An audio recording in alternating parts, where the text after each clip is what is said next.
જામનગર નજીક પેટ ટોલનાકા આવેલું છે, જે શરૂઆતથી જ વિવાદથી ઘેરાયેલું છે. હાલ લોકસભાની ચૂંટણી વખતે 40 ગામો મતદાન ન કરીને ચૂંટણીનો બહિષ્કારની ચીમકી ઉચ્ચારી છે. ગામના આગેવાનો દ્વારા આપવામાં આવેલી ચીમકી મુદ્દે ગામમાં લોકો પ્રચાર કરી રહ્યા છે.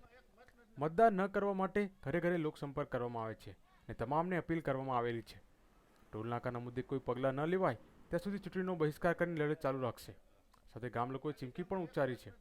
ચૂંટણી સમયે કોઈ પણ રાજકીય પક્ષોને ગામમાં પ્રવેશ આપવામાં આવશે નહીં અને જો કોઈ આવે તો તેનો વિરોધ કરવામાં આવશે.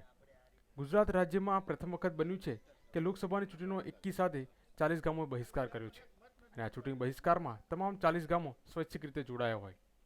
આપણા ભેગું છે, આ ટ્રાન્સપોર્ટ એસોસિએશનના પ્રમુખ છે, આપણા સરપંચ છે અને આજુબાજુના 40 ગામ છે.